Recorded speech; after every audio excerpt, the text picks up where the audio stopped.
The East African tradition of the Maasai tribe is to greet one another with the words Kasirian Ngera, which is Swahili for, so how are the children?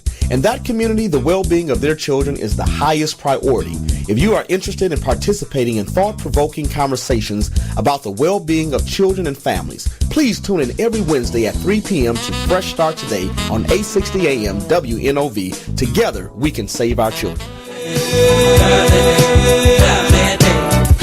Good afternoon. You're listening to Fresh Start Today. I am your host, Jermaine Reed, and I have in the studio with me Mr. Sean Roby, who is a master-level social worker, and Mary Ann Claseri, who is a licensed clinical social worker and the executive director of the Healing Center. I always want to say the Healing Hands, but it's actually the Healing Center, and we're going to talk a little bit about the topic we've been discussing now for 3 weeks, which is dealing with prevention strategies or how to prevent child sexual abuse. How to prevent child sexual abuse. On March the 4th, I believe it was, we talked about the profile of a sex offender, and we had several guests in the studio then. And then we talked last week about sibling incest. Well, on today's show, we're going to be focusing on parent child incest. This is something we talked about last week that you all can look forward to. If you would like to join this conversation, you can join in about 30 minutes because we're going to have an individual who is a survivor of parent-child sexual abuse who's going to join the conversation, and we're going to refer to her as Janet. So Janet will be calling us, and once we conclude that her presentation, and then we will open up the lines for you to join this conversation. So first, I just want to say welcome to my guest. Good afternoon. Good afternoon. Good afternoon. Oh, and I also want to give a shout out to Mr. Tony Cash over here, the videographer, as well as Keon, our engineer. They do a superb job every week and getting the show together and deliverable. So let's talk about preventing child sexual abuse, and particularly around parent-child incest, because we know that there are approximately 60 million survivors of childhood sexual abuse in America today, and that is according to Megan's Law and the Crime Victim Center. And so that's a huge number, 60 million. A couple of weeks ago, I had quoted 42, but I think my statistics were outdated, and this is the most recent data that they have that I was able to come up with. But 60 million survivors of childhood sexual abuse in America. And 1 in 3 girls and 1 in 6 boys are sexually abused before the age of 18. 1 in 6 boys are sexually abused before the age of 18. I just said that. And 1 in 5 youth receive a sexual approach or solicitation over the internet in the past year. The average age for first abuse is 9.9 years for boys and 9.6 years for girls. So we have a dilemma here, because also the most vulnerable age population or range is between the ages of 8 and 12. So we're going to talk about incest, the impact of incest, how to identify what goes into treating families and individuals who come from an incestuous background. And so we just have a lot to talk about today. I believe our special guest is on the phone. Janet? Yes. Good afternoon. Janet, we can't hardly hear you, so if you can speak up just a little bit. How are you? I'm good, and yourself?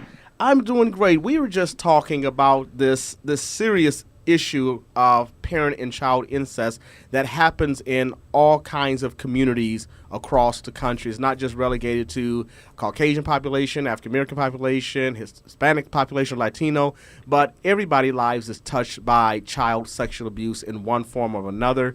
And so we are really appreciative of you coming on the show and willing to share your own personal story.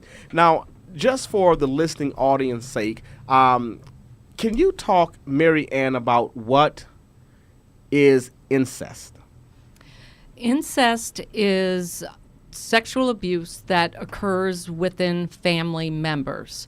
So anyone who is considered a part of the family is, it could also be part of the extended family, uncles, aunts, and when the sexual abuse happens, it's within family members. So now you're the executive director of the Healing Center, and you work with this population. Can you kind of talk about the services that you all provide and some of the clients that you see at the Healing Center?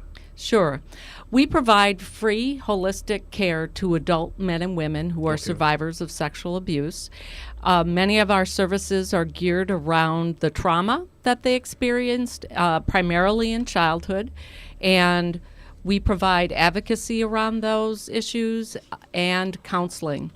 Much of our counseling is done in groups. Okay. And much of it is preparing people to do the deep work. So oftentimes we are looking at how have they been coping with the abuse that happened to them, and how can we stop them from using coping strategies that are unhealthy. So we focus on that, teach them to take care of themselves, and then move into the trauma. Okay. And so you're working with these adult survivors of child sexual abuse.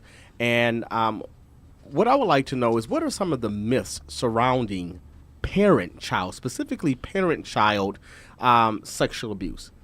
Well, I think oftentimes, first of all, the myth is that it's a father and a daughter. And mind you, a lot of times it is. But we have to remember that it can be a mother to daughter, mother to son. It can be, or often stepfather to daughter.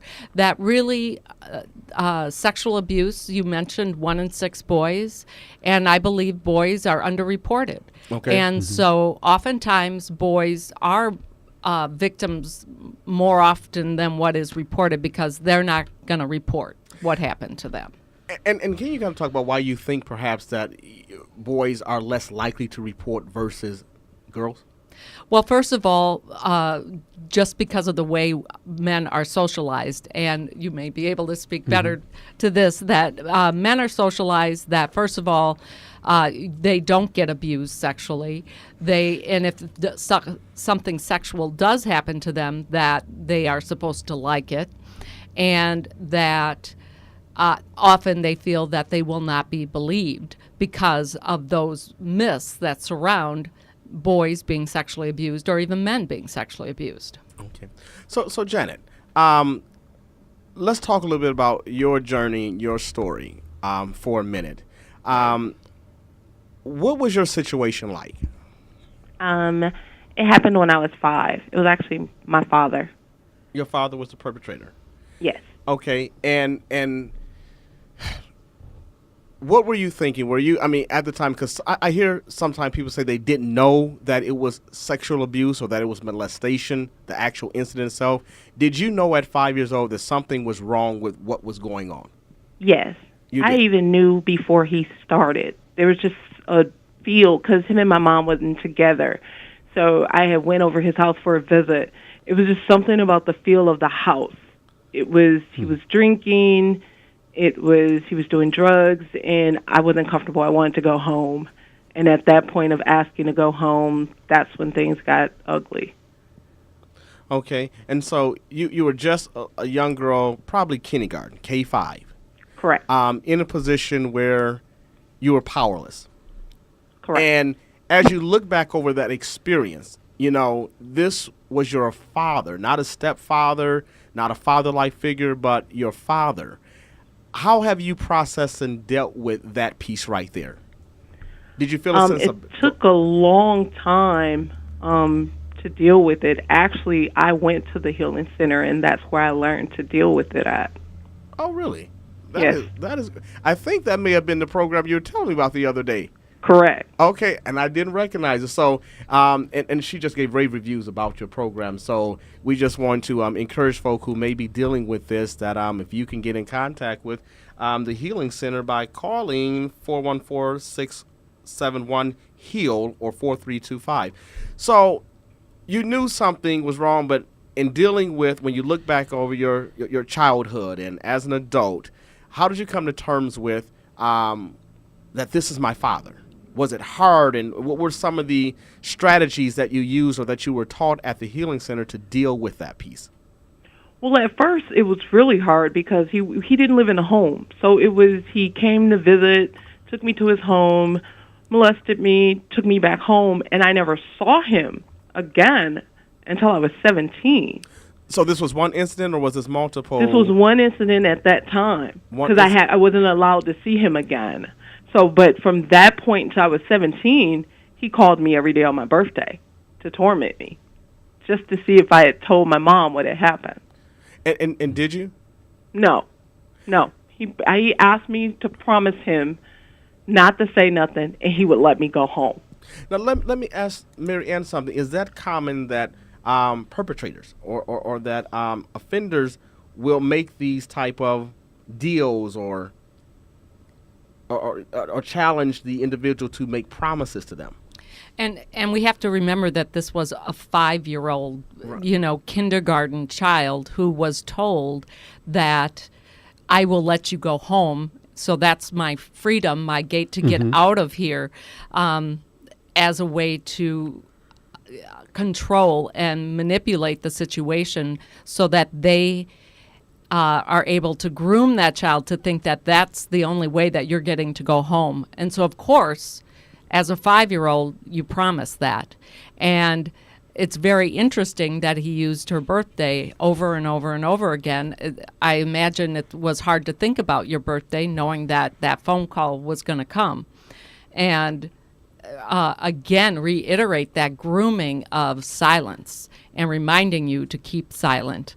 And that is part of the grooming, is either eliciting fear or eliciting favors, or you will get this, you will get extra candy, you will get extra clothing, you will get extra money if you keep this secret.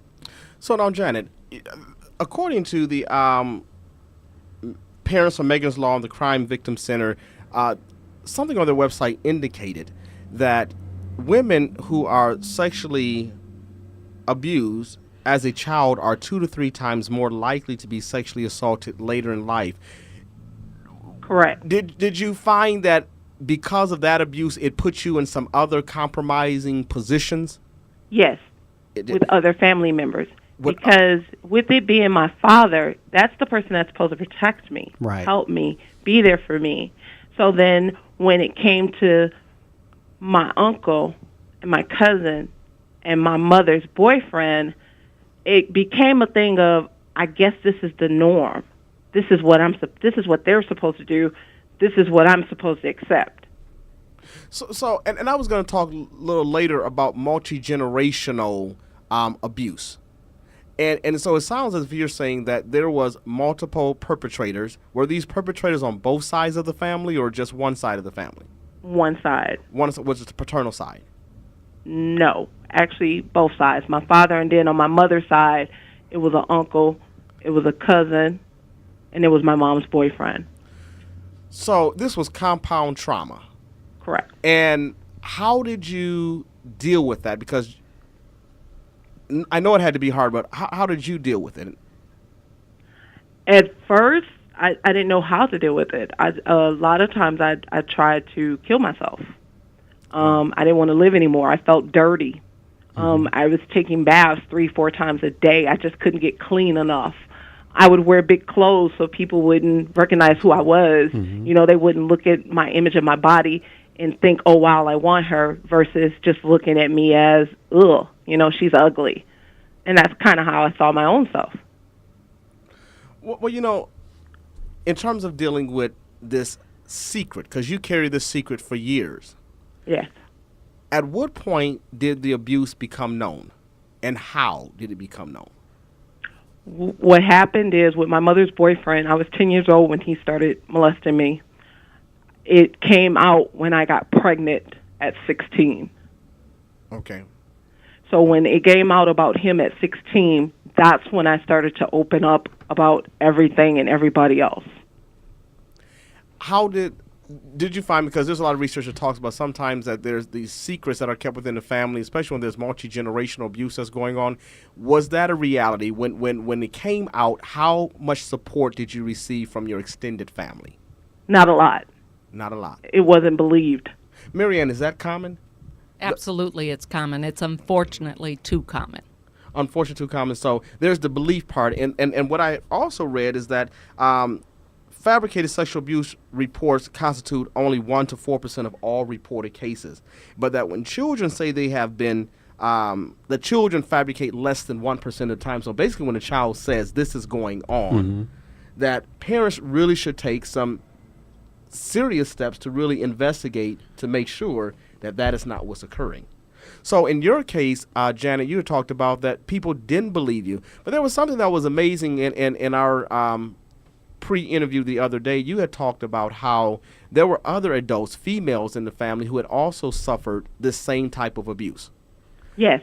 And actually, the uncle I was talking about, that was a generational uncle that went through. He had molested my mom's sister, and then he molested my mom, and then he molested me. So he went through 3 generations of women. Wow. And was allowed to stay in the family, and it was kept quiet.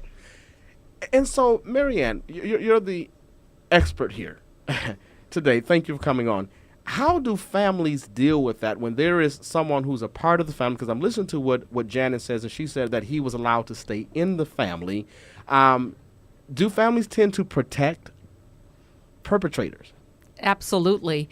And in fact, oftentimes when you go to court and you see, and this is something within the family, the perpetrator has a room full of people, and that victim is only got maybe the court staff and maybe 1 or 2 other people, that the perpetrator gets lots of support. And what I find is there's a couple issues. One is keep the family secrets secret.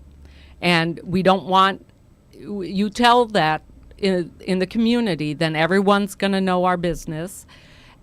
And not only that, but there's also some family pride of who our family is. Right, that family name. And that family name. And now everyone's going to know that Joe Smith, I'm just an example, that family has sexual abuse going on. Janet, for those women, because you talked about 3 generations of sexual abuse by this one individual, did those women who were victimized, did they offer any support to you? If No. they were, they didn't? No.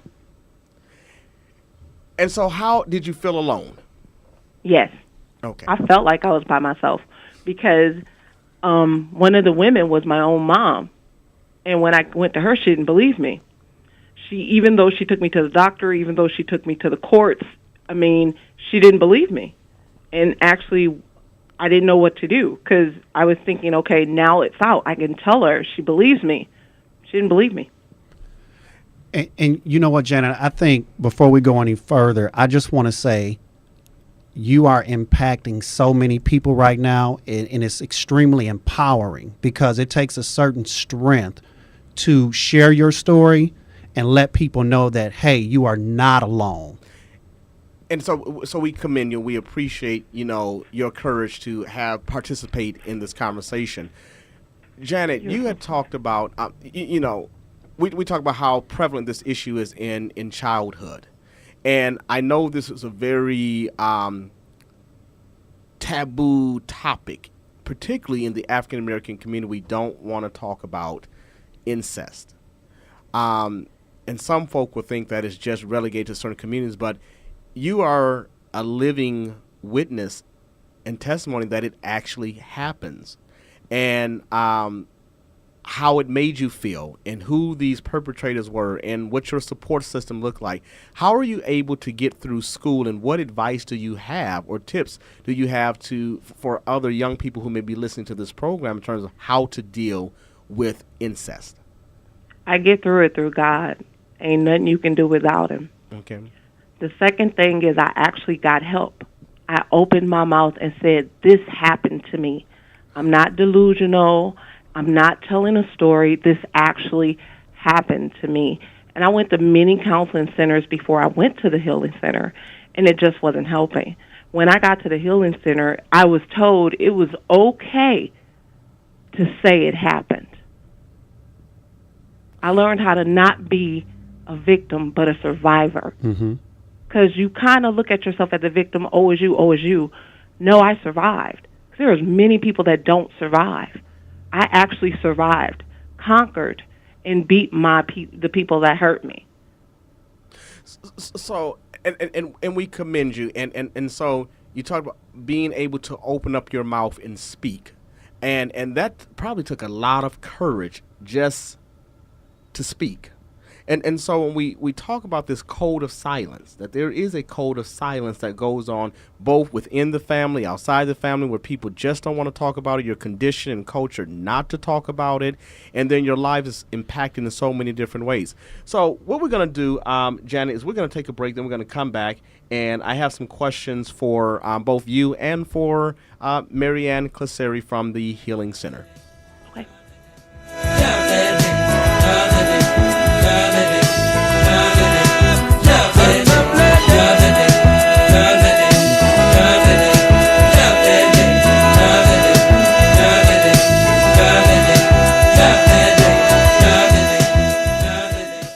Hey, this is Jermaine from Fresh Start Family Services. Did you know the absence of a loving, nurturing father can wreck the lives of children? Unfortunately, millions of children and youth grow up without a healthy connection to their fathers for a number of reasons: abandonment, unemployment, incarceration, death, etc. When compared to other children, foster children are at greater risk of not being fathered. Fresh Start Family Services is looking for a few honorable single or married men to become licensed as foster parents. Research supports that children and youth in our community need one caring, supportive adult in their lives to take them from being at risk to at promise. Men, our future is in our hands. We can make a difference in the lives of young boys today. To learn more about how you can become licensed as a foster parent with Fresh Start Family Services, please call 414-351-1100. That is 414-351-1100. Foster the future. Foster a child. Good afternoon. You're listening to Fresh Start Today. I'm your host, Jermaine Reed, and I have in the studio with me Mr. Sean Roby, and we have from the Healing Center, Marianne Claseri, who is the executive director, and they provide support to survivors and thrivers of child sexual abuse. And we have a very special guest on the line, Janet, who is sharing her amazing story as Marianne said offline, not just surviving, but you're thriving, you're giving back. So again, we want to welcome you to Fresh Start Today. We're talking about childhood sexual abuse prevention, but particularly dealing with parent and child incest. And so, Janet, you had talked about this whole thing, multi-generational and effect, and how there were multiple folk in your family or connected to your family who had victimized you, who perpetrated against you, and how it made you feel, but also how you were able to get through it with your spiritual walk, but also with seeking out therapeutic services, which I really think is really important. And you can chime in, Janet, at any point, because I know in the African American community, we have not really warmed up to counseling and therapy. It's still somewhat taboo, just as much as this issue around incest. And so with therapy, how important do you think therapy is for an individual who has gone through incest? Very important. It should be your base foundation besides God in your walk to healing. I don't think without it, I would have survived. I don't think I would have made it without it.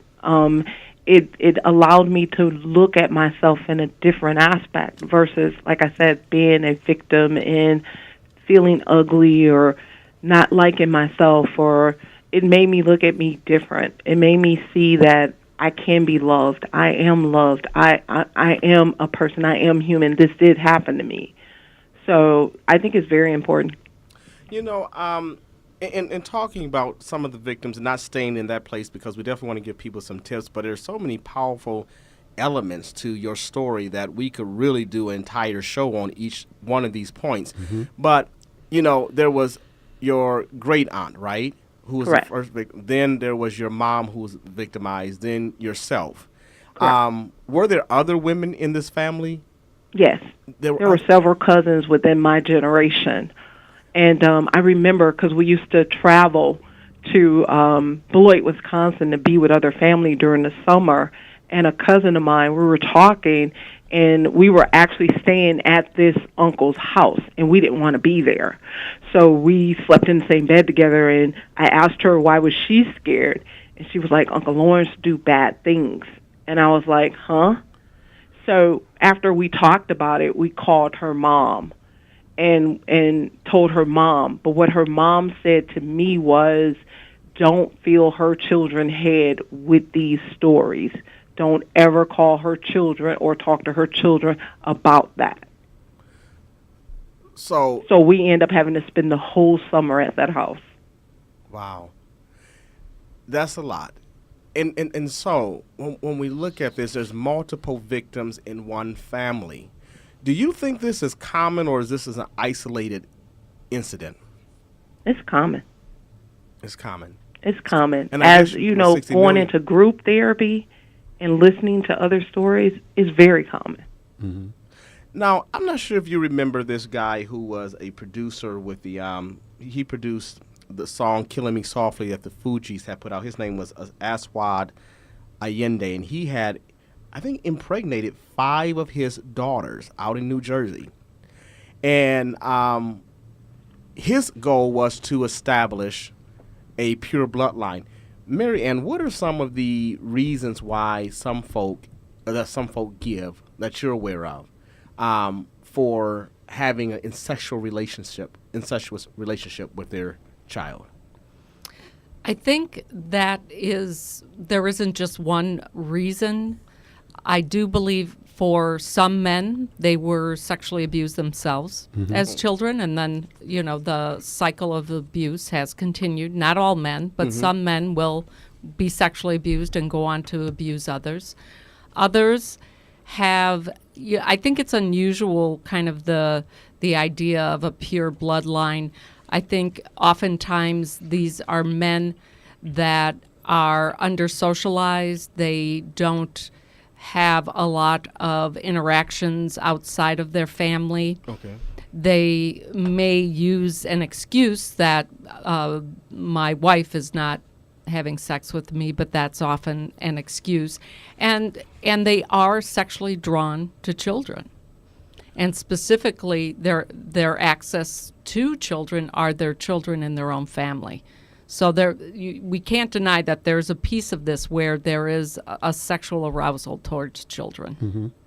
And I think along those lines, that's why it's so important for our listeners to understand that the number one place for sexual abuse, is in the home. And that's why it's so imperative that everyone communicates with their children in an effective, appropriate, nurturing way so they do understand correct terms and different things like that. We talked about some of the reasons that perpetrators give, but are there some classic characteristics of sexually abusive families? I've heard that some are kind of very close-knit, if you want to say antisocial, I don't know, or... Well, I would describe it more as isolated. Isolated. That the perpetrator keeps them isolated. These may be children that are kept home from school because they don't want the school environment affecting them. Mm-hmm. So I don't want to say homeschool because that's a whole different subject area. But that in some ways, it's almost like I'm going to homeschool this child. But is it also common that in these type of family settings that the value is communicated that you can get all of your needs met within this unit right here? Everything you need is right here in this home, in this environment. Yes, and that how dare you go outside this family to get any of those needs met, because everything you need is right here.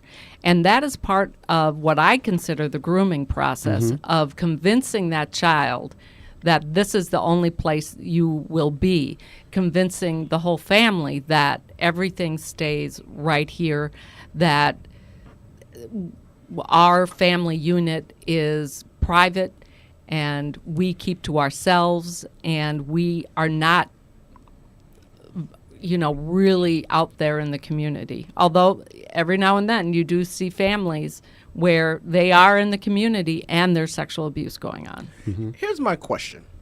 This is probably going to be my $1 million question for the day. If 90% of sexual assault, children who are sexual assault, 90% of the population, 90% of children who are sexually abused are abused by someone that they have a relationship with, someone that they know, someone who typically has immediate access. And you talk about that grooming process, and it takes time to groom, to prepare and to condition someone. And you talked about that, Janet, how, there was a grooming process there.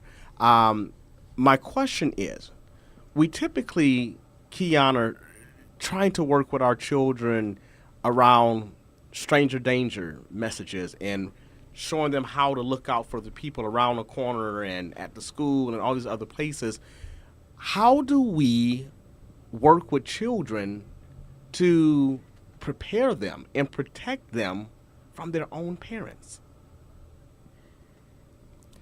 I think the key to that is that asking us to prepare children when they are not really prepared on all fronts to always protect themselves. It is our jobs as adults to protect children.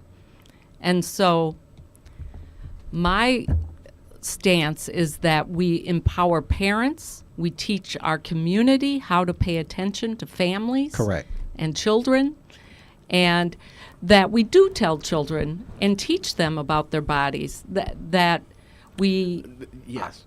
are with them in that understanding that they shouldn't be ashamed of their body, but that if they are, and teaching them what are private, and that they have a right to say no to touching, or if someone wants a kiss and they don't want to kiss that person. But the really important part is that we teach our community Correct. how to pay attention. Jermaine, that was $1 million question, but I think if that was the $1 million question, I have a $50 million question. Okay. And it's actually for Janet. Off air, Marianne had brought up that as a community, it's really the adults that need to protect the children. Janet, I listened to your story, and this started at 5 years old. Again, at 10 years old, it wasn't found out till 16 years old. That's 11 years, and no one knew. With your experience, how do we identify with a child that has been sexually abused that's not saying anything? Just from your experience and how you feel, what are the signs that we should look for? I look back at a lot of my kid pictures when I was in school. I was drawing it. I was writing it. Wow. It just was not being paid attention to. Right. So when my son got in elementary school, I paid attention to all his pictures. I paid attention to the houses he drew, the animals, me, wanting his father there, and that part of his life could not exist. I monitored music he listened to, words he sang, poems he wrote, because even though they don't open their mouth, they're telling you in a nonverbal way that it's going on. So let me ask this question. I know we there's so many things that we could talk about with this subject matter, but I want to kind of talk about what kind of support from Marianne, what kind of support can family members give to the primary victim of child sexual abuse or incest, and then what type of support can be provided for secondary victims, because child sexual abuse impacts the entire family. So how do we support the primary victim, and then how can we support secondary victims? So if you're a good friend or a family member to somebody who discloses that they have been sexually abused, I think the most important thing you can do is listen. Absolutely. And believe them. I think that I have heard many, many stories of people who said, what was almost as bad as that rape was when I told my mother and she didn't believe me. The person who was supposed to protect me didn't believe me and said that it was my fault, or I provoked the situation. And if people could just pay attention, and when you're listening to that person, believe them. You had mentioned earlier, this is not something people make up. It is absolutely not something children make up. Right. we have to start by believing. And if we can do that, all the survivors that I've dealt with who have had so much pain around the reactions of others versus even what happened to them, it will reduce the impact of it. Children who are believed and supported do much better. There's research. They are stronger. Correct. They do better. Janet, from a prevention standpoint, I think it's important. You said something so powerful that when you and your cousin went over by this uncle's home and you were left there for the summer, you didn't want to go. Did you communicate that with an adult? Oh, yes. Okay. I was kicking and screaming on the ground. So that is so powerful. And I think that parents, we can't afford to miss that. If a child says they don't want to be around a particular adult, they don't want to go to a certain place, ask questions. Why don't you want to go by Uncle Johnny's house? Why don't you want to go by Aunt Mary's house? Why don't you want to go by your father's house? Why you don't want to go by your mother's house? Ask those questions. Investigate. And I would even go as far as saying don't force children to be in those situations, whether it's as a matter of convenience, you want to break from your kids for the summer, because that child, as Janet mentioned earlier, they're trying to communicate something to you. So that's really great. Your story is very powerful, and it's just real. So let's talk a little bit more about some of the triggers or signs that someone might look for if they suspect. So we said, there was resistance there. You said look at pictures, look at drawings. Mary Ann, are there any other tips that we can give to parents that can help them identify whether or not there's possible incest or sexual abuse going on? Of course, there's many signs that children have, and I really liked the examples that were given, the drawings, the pictures, the writings.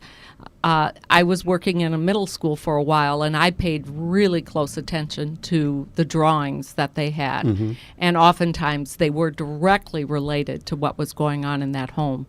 And as teachers, as people who do after-school programs, youth workers, we all have to really pay attention to what children are doing. How are they playing? How are they playing with each other?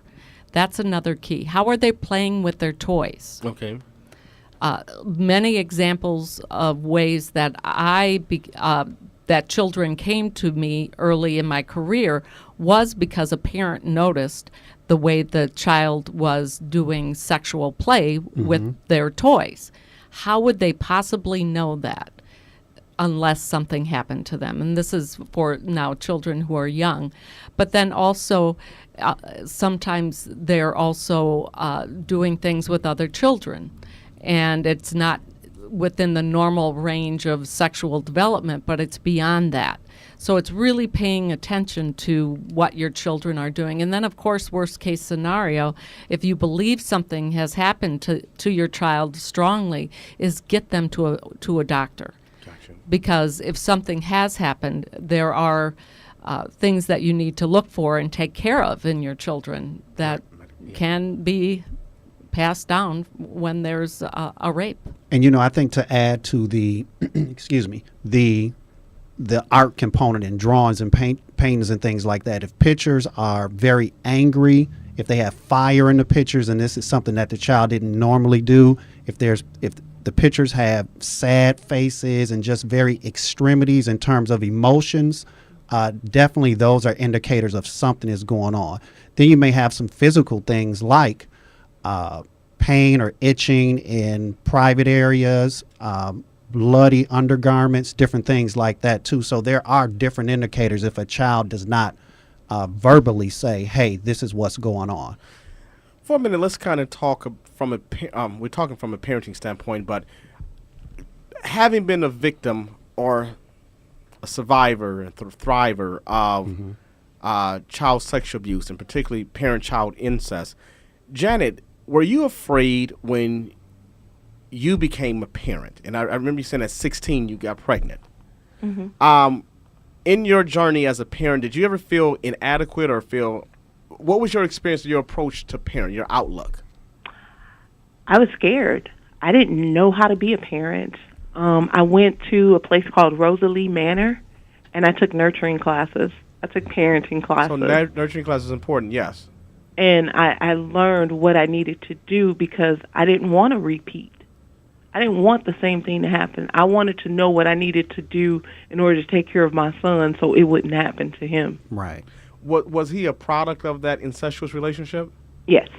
Okay, and with that, and I guess you answered my question. I was wondering, because of the abuse, was it hard for you to attach to your son? No. Because he looks just like me. and to be honest, that plays a huge role.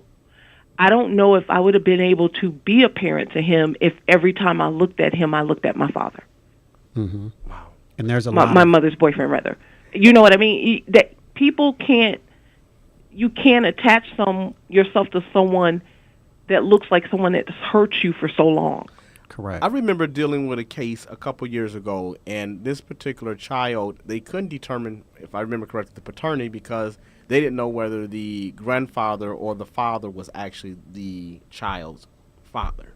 And the mother was not able to attach to this child because I guess in her mind it reminded her of that abuse that she had. And I know you said this was your mom's boyfriend, but I'm almost certain at some point that, and don't let me assume, did you all recognize him as being family?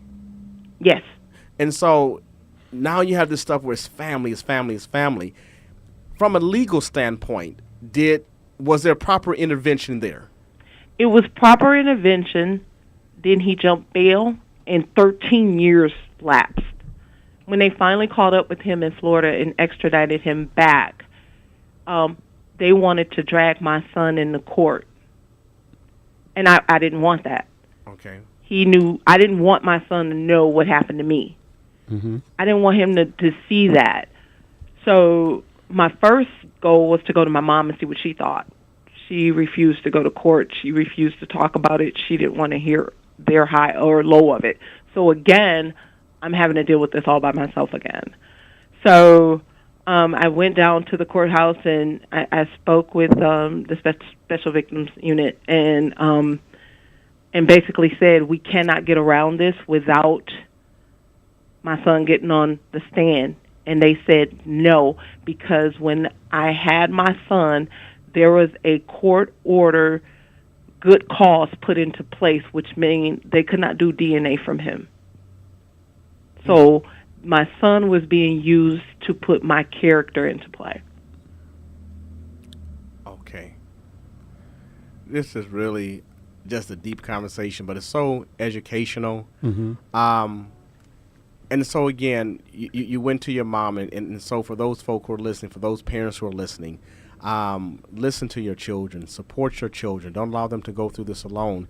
But do you think that maybe perhaps the way your mom was raised and how the abuse was dealt with her, that kind of put her in a position where she just didn't have the resource or tool to help you? Because a lot of times sexual abuse is generational. It goes from one generation to the next generation. And if it's not dealt with, if the response is not appropriate or therapeutic, it only perpetuates the cycle.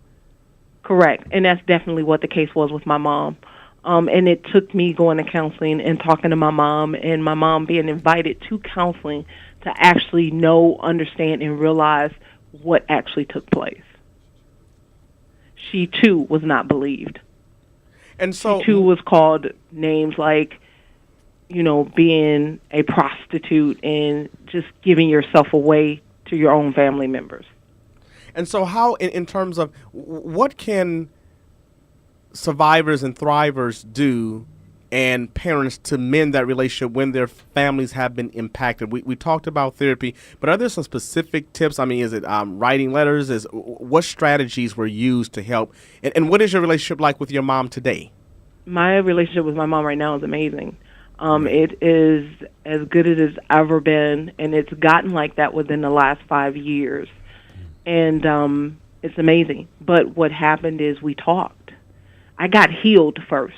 I went to counseling and healed me first. Right. If you don't heal you first, it's not going to be a therapeutic situation between you and the other parent to try to resolve the issue. You got to heal you from the inside out. Once that's done, you can go and amend those relationships that you had and talk about it, cry about it, and forgive. Forgive is a big part of it. There's that worldly forgiveness, and when I talk about godly forgiveness, it's amazing because I look at it as when we all have to answer to God. And when I stand before him, I got to have an answer. And he's going to forgive me. He forgives me every day with sin on earth. We as humans don't have that godly forgiveness. I had to learn that in order to forgive my father before he died and to let go and forgive my mother for not believing me and moving forward. That's amazing. That's amazing. But you said it wasn't easy at first. No, it was a rocky road. Okay.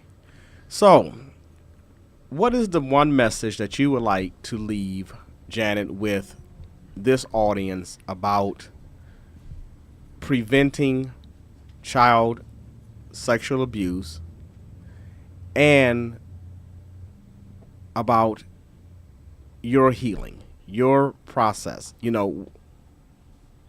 We call it resilience. Talk to your children. Spend time with your children. There are so many single parents out here. I know you got to go to work, and I know you got to go to school, and I know you got to do what you do to maintain your family, but talk to your children. They're your advocates. Be theirs. Listen when they talk. Believe them when they talk. Because the more you believe and the more you talk to them, the more they will open up. If you close that door, it won't open quite easily the next time. Allow them to voice what they need to voice to you, regardless of what it is. Don't tell your children to keep secrets. Don't have your children lie, because that, again, will close that door when you need to know the truth from them. Be open with them and let them be open with you. And as far as healing, you have to heal within and out. You got to love you. You got to look in the mirror and say, I am loved by me if no one else loves me. God loves me. Well, thanks a lot, Janet. It's been great having you on the show, and hopefully we can have you back in the future. And take care. You too. All right. So we're talking about preventing child sexual abuse. And we'll be back after this break.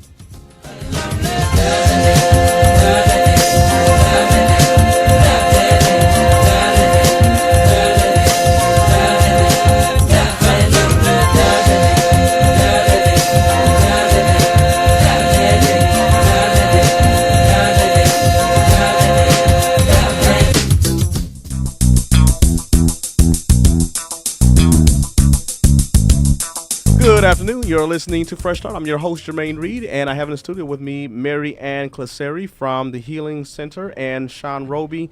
And we just had a very important guest on the program today, Janet, who shared her amazing story. Well, we're coming to a close, and we just want to remind folk, if you're dealing with incest or sexual abuse, whether it's by family or any other person, there is support in this community. And so that's why we have the Healing Center here. So if you can close us out today, Mary Ann, and talk a little bit about the support services that you all have there.